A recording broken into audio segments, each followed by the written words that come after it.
The Newsround on Off the Ball. With Gillette Labs. Get the ultimate shave or your money back. Neon Night Edition available now. This is News Talk. Now then, you're welcome along. So Dan McDonnell and Gavin Cooney with us this evening as the curtain comes down on another international window. We have a slight tangent after 8 o'clock, and as I'm sure you've seen over the last 24 hours or so, female inter-county GAA players are very much at odds with their respective associations. Dr. Aoife Lane and Maria Kinsella are big advocates for women's GAA. They will join us at 7:30 to explain all. Michael McCarthy is here in studio. Hello. Hey, Joe. And Richie McCormack. Hello to you, Richie. Joe, pardon me if I'm distracted for the next few minutes. I don't know if you're aware that the first Ashes test is down to a knife edge finish in Edgbaston. England needing 2 wickets, and I think the Aussies need 15 runs. They need 11 runs, Richie. 11 now, yeah. Wow. Yeah. 7 overs to go. All 3 results still possible in the last hour of a 5-day test match. It's magnificent. It's literally as exciting as it gets even if you're not into cricket. I think if you've been paying any attention to it, it's amazing. Yeah, it's class. It really is. So how will we handle this over the next half hour? I'll try to let you know how it's going. I don't think it'll last a half hour, but we might keep an eye on it, a loose eye on it. Is one the clear favourite at this stage, or is this on a knife? Australia would be now. They've 2 bowlers in their batting. If England get one of these wickets, I think the second one will follow. So it is that it's kind of that exciting, but I think they've just got runs there. They look like they've got a boundary. They've now 7 to win. I would say Australia are likely to take it from here, but 2005 Ashes written all over this one. It's been exciting since day one. Okay. England are playing a new style. Richie, you'll have to tell me the name of it. I've forgotten it. Bazball, is it? Bazball. They're basically playing one-day style in Test match, which has sort of never really been seen before. They declared on the first day, which is like unheard of. Looks like it's going to come back to bite them here. There's been rain. There's been basically exciting sessions all the way through. It's actually been brilliant, I have to say, the whole way through. Wow. Pass me by. Yeah, this can happen. There's been a lot of sport on, Joe. Well, that is true. That is true. So a slight tangent coming at you at 8 o'clock. We'll have Dan McDonnell and Gavin Cooney on the way after 9 as they assess what has been a tricky few days for Stephen Kenny. We'll get into the news round because I know your first story is Ireland related, Richie. The news round, as ever, brought to you with Gillette Labs. Get the ultimate shave or your money back. Neon Night Edition is available now. Stephen Kenny says nothing is impossible regarding the Republic of Ireland's hopes of Euro 2024 qualification. First international goals from Mikey Johnston and Adam Ida helped Ireland collect their first points of the campaign at the third time of asking with last night's 3-0 win over Gibraltar. Next up for Ireland is a September window that takes them to Paris and then has the Netherlands visit Lansdowne Road. Johnston was asked by Ron Nathan after last night's game if the players were cognizant of the pressure on their manager. In any league, any country, football, there's always pressure if the results don't come. We've obviously played against France, tough opponent to get a result there. Probably going to win the group, and we've also had Greece away, which we never really got going, but we definitely believed we could have got something from that game. But look, we need to bounce back. We've obviously tonight we've got a result that we needed to get, and going into the next couple, we need to get another couple of results as well. Your manager has had to deal with some speculation about his future over the last few days. Have you discussed that as a group? No, I don't think that's something to talk about, external things. I've talked about this before. If you listen to everything that's going on the outside, then it'll get you nowhere. We have to just focus on getting better, improving as a group and getting results. We need results ultimately. Obviously we want to play good football as well, but we need to get results. Mikey Jinky Johnston there. I presume, is that his nickname at club level already? I called him that one time and was I was described as disrespectful. Why? Because what? Only one nickname per person can be a little bit weird sometimes. I thought it was a tribute. He's the definition of jinky winger. Yeah. And his second name's Johnson. What more do this is low hanging fruit, people. Come on. Yeah. He's an exciting player though, isn't he? He's like we've needed a Mikey Johnson for a while, and he did change the game last night. But I suppose it's grim enough that the game had to be changed. Hell of a first half. God, it was awful. It was bad. I did as I was sitting there and I was looking at Roy Cipollina, who at 40 years of age was taking some time out from his customs officer job to mark Evan Ferguson. I did find myself thinking, God, it would have been great if you were born in like a Luxembourg or Gibraltar and you just get to play international football. Yeah, but you'd always lose. It doesn't matter. I watched the Gibraltar team come out onto the pitch in their tracksuits before the game. They're all just getting selfies. Yeah. Time of their lives. He was 22 when Evan Ferguson was born. And he still played against him in football. God love him. You know that when age sets in where like you never really straighten your legs anymore. His legs were always just bent at the kneecap. Does that happen? I'm not sure. I have to look at my legs. I wouldn't say he could straighten his legs. He was just bent at the knee at all times, and the back obviously was hunched over. He played 35 minutes, so I presume the deal is, Roy, get out there, give us 35 and get the hell back in. Kept Ireland scoreless. He gets a clean sheet. He does. Yeah. It was a interesting affair last night, I would say. It was one of those ones that, it's like if we were playing Greece second or whatever, you'd have that sort of excitement or whatever, whereas when you're playing Gibraltar second, come like the 75th minute, I'm like, I can't believe there's 15 minutes left. I just want this season to end, never mind this match. Yeah, Athens just loomed so large that it all felt a touch academic last night. Like Gibraltar were the worst team I've seen in the EVA. Ireland were just obviously going to win. It was just a matter of time and how almost unsatisfying it would be. Like, I'll be shocked if Gibraltar score a goal across this campaign. They're zero threat. They're just technically and physically so far off it. So it was all right, stop having a go with Gibraltar. They're doing their best. First thing you want to play for them, and then you're doing them down. It was I do want to play for them, but I'm running out of time. You and does the guy who used to play for Stoke still play for them?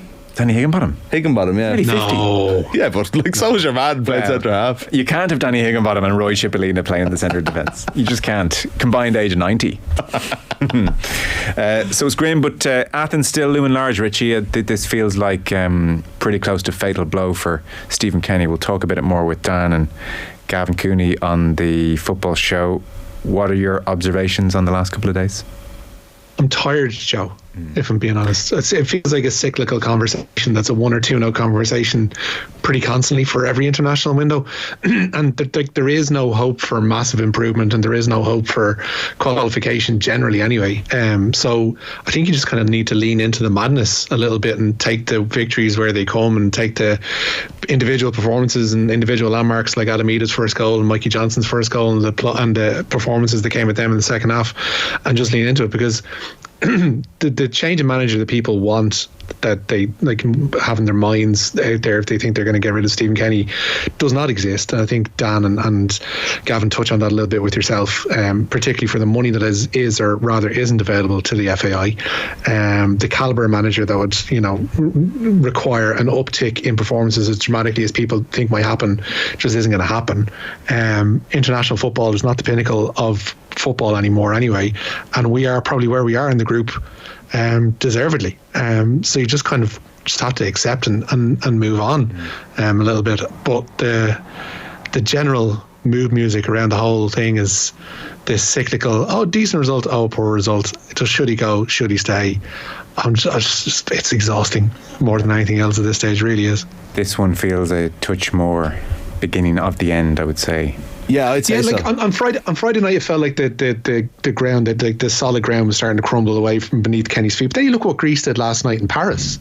Like, they kept France to a single goal, which was only a penalty 10 minutes into the second half, and they played the guts of that game with 10 men. So there is a bit of perspective has to be added to all of these things. And as well with Gibraltar, everybody else in the group has beaten Gibraltar 3-0. That's the accepted result against Gibraltar. So, like, we were probably the third or fourth best team in the group. The results haven't been there under Kenny, though, and I think that's why every game has been a referendum, because it's results versus performance versus bad luck versus good luck and so on. We were hockeyed on Friday night, and that's the first time I've really seen that, and we were very, very lucky not to lose that game by 3 or 4 goals. And that's the thing that was undeniable about Friday, and I think that is why it's different, Joe. We've had lots of bad results, let's face it. We've had a lot worse results than losing 2-1 in Athens, actually. Yeah, I think under Athens Kenny, but it was a particularly on the tactical outmanoeuvring. So it's very much on Kenny, more so than maybe other defeats. A lot of people very interested in the cricket. Finally, some people with taste. Love the cricket chat, lads, says Texter.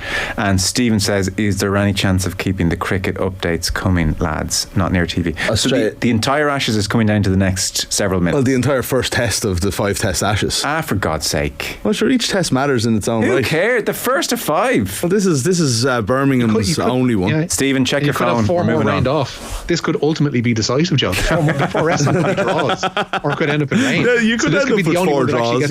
I thought we were locked at 2-2. I was wondering why this had passed me by. Well, I've another 4 of these. Do you know what this is a beauty for? And we might talk about it later when we talk about Rory McIlroy and everything like that. The beauty of long form sport, because they don't always reward you, but when it comes down to it, there's Joe. I just walked into the studio here, leaving an office full of people gathered around our really small TV that we have to watch sport in and outside, and everybody's hooked on every ball. Okay, and we wouldn't be known as a cricket mad office, I would say. And it's 5 days comes down to it. The fact that all 3 results are available, in the last half hour of a test match is so rare. Really exciting stuff. What's the update then for Stephen? 276 for 8 are the Aussies. They need 5 runs, and they're into the last 10 overs of this game. There's 6 overs remaining of today's play, so it's going to be Australia's. They need 5 runs. This isn't even tense. They'll definitely win. Their captain Cummins is batting with their spinner Nathan Lyon. They've got a really big partnership here. It's 39 and 15. They've been out there for ages. But it's an unbelievable achievement. They need 5 runs from 10 overs. I think from 6 overs or something like that. I 6 think, overs. No, they will. They won't be a draw at this stage. No. Okay. Gary O'Neill, next Ireland manager, says Fred and YouTube.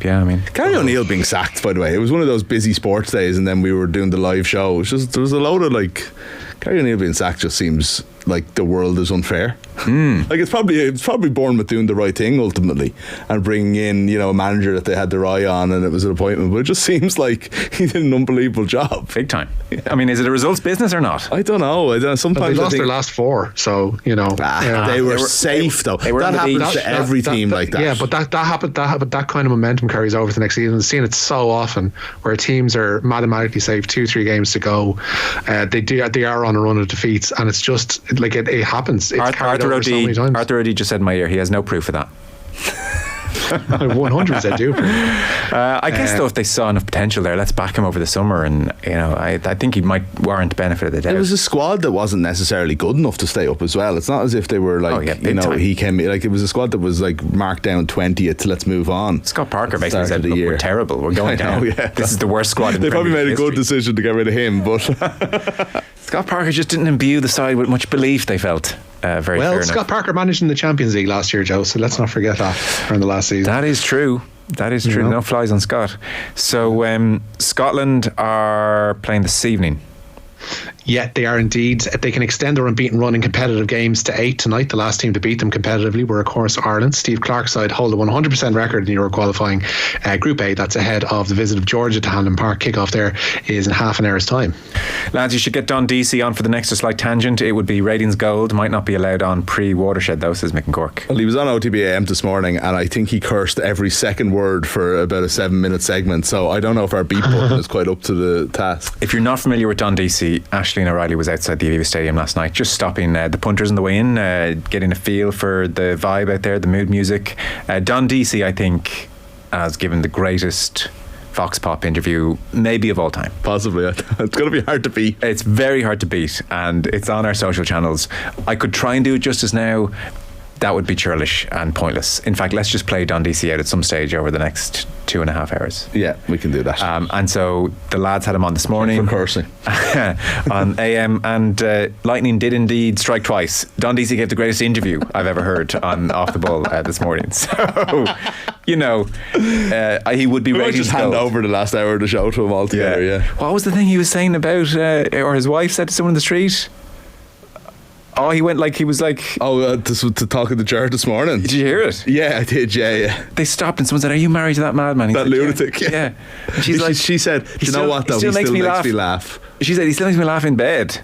Oh, I missed that. I was actually going to say, wasn't it lovely? Actually, and no, I didn't realise that. But then he was like, "But I'm rubbish at it, but I'm funny," or like, "Oh, like it was a ride."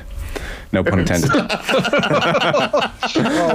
No pun intended, I said. Oh, Joe. Yeah. Has the inevitable happened here in like the first of 5? Edge of my sister? No, they still need 4 more. Okay. The tension's unbearable. This next story, Richie, I think probably hasn't had the attention it might have otherwise. So people maybe are generally aware of the headlines. You have some detail for us? Yeah, the FAI have reaffirmed that they will be reporting the racist abuse of a Republic of Ireland under-21 player to FIFA and UEFA. Yesterday's friendly with the Kuwait Olympic team was abandoned after a Kuwaiti player allegedly made a racist remark towards an Irish substitute. The Kuwait FA have denied the incident occurred, saying the game ended early due to unnecessary roughness, but the FAI insists the comment was heard by a number of players. Under-21 manager Jim Crawford says his players made the correct call to leave the field of play. After the hour mark, we believe there was a racist incident that we're certainly not going to stand for. One of our players was racially abused, and it certainly upset and annoyed a lot of our players. And when I found the details about it, you know, we as a whole group decided that there's no way we're going to play this game. And I do have to commend the level of maturity that our players showed. Everybody was calm about it, and you know, we stepped aside. We waited out on the pitch until Kuwait had left the dressing room area, and you know, it was a real disappointing end to our international window. But I do think we cannot tolerate this type of behaviour in society, in sport, and you know, for me, what we did was the right thing to do, and it's something that we certainly, with the under-21s group, is something that we stand for. Couldn't argue with any of that. No, I'm actually really proud of them for taking that stand, because how many times are we listening to these stories and about how the process of warnings. Remember, we were talking about Vinicius and stuff a few months ago and how awful the system is. The only way to stop this is to walk off and not participate in the games. And you might even lose a couple of battles at the start of that, and UEFA might come down, or whoever might make wrong rulings. Sooner or later, teams not playing sport because of racial abuse is going to stop racial abuse in sport. It's the only way to do it. So for a group of kids playing for Ireland to make that decision, to back up their teammate, I think that's the I'm really proud of them for doing that, because that's not something that we see often enough, I would say. Rich, Shamrock Rovers news? 3 more runs required, Joe, by the Aussies in Edgbaston, but Shamrock Rovers won't know their first qualifying round opponents in the Champions League until Friday week. Stephen Bradley's side were drawn to face the winners of the preliminary rounds mini tournament, which involves the champions of Andorra, Montenegro, San Marino and Iceland. They play 2 semi-finals and then a final in that mini league. Rovers' eventual first leg will be played on July 11th or 12th, with the second a week later. Dundalk, meanwhile, will be at home to Bruno's Magpies of Gibraltar in the first leg of their Conference League first qualifying round tie. Derry City will go to the Faroe Islands to play Tórshavn in their first leg, while St. Pat's will go to Luxembourg for their first leg with Dudelange. Now, GAA have confirmed it's very much Croke Park for the quarterfinals. Yeah, all 4 All-Ireland football quarterfinals will be played at HQ. 2 of those fixtures will be played on Saturday, July 1st. The remainder the following day. The draw for the quarterfinals will be made, of course, this coming Monday. Finally, Michael, after 6 months of shadowboxing, we've got actual boxing. GAA Football Championship is boxing. Well, it's all knockout now, isn't it? I think there's something. The Galway Mayo draw is nearly the best thing that could happen to the future of the championship, and as in this group, however long they stay with this system, because I think it will wake teams up to, don't lose games in the championship because you will be punished for it. And it's the only draw that actually could have made that happen after the results that happened at the weekend, So delighted for it. It's going to be mad that one of those 2 teams are out. I feel like if it was do or die, both of them would have won at the weekend. Australia have won by 2 wickets, everybody. Oh, there you go. There you go, all over. Won the Aussies. Yeah, wasn't that exciting? Winning runs from Pat Cummins. It was exciting. Just because you don't think it was doesn't mean it wasn't. Sorry, I went from thinking it was the culmination of the whole 5-test series to just the first. What a captain's performance! This is going to be in the. You know when Mike Atherton is sitting there when you're flicking through Sky Sports at 2 in the afternoon, and Mike Atherton will be talking to someone sitting across from them. This will be like Cummins on his captain's performance when he held off the England attack for the last 5 minutes of the last 2 hours. Not if they lose the Ashes. Who knows? Yeah, you may be right. But they might win the Ashes. They're 1-0 up now. Yeah. So yeah, Galway Mayo, totally agree. And I mean, it pretty much is the first must-see football match of the year. Yeah, I suppose it depends what you're looking for. Like, you know, the Ulster final and stuff like that. Yeah, but again, it's the first. It's in the first round of knockout games. So yeah, it certainly is. But no, I think this weekend is going to be really interesting. It is sort of funny that, like, for all the talk of the Tailteann Cup kind of maintaining its, the Croke Park Sunday on RTE, and how it was probably being a bit overprotected, that they've gone completely the other way and put Galway and Mayo on the other RTE channel right in the middle of their two games. Okay.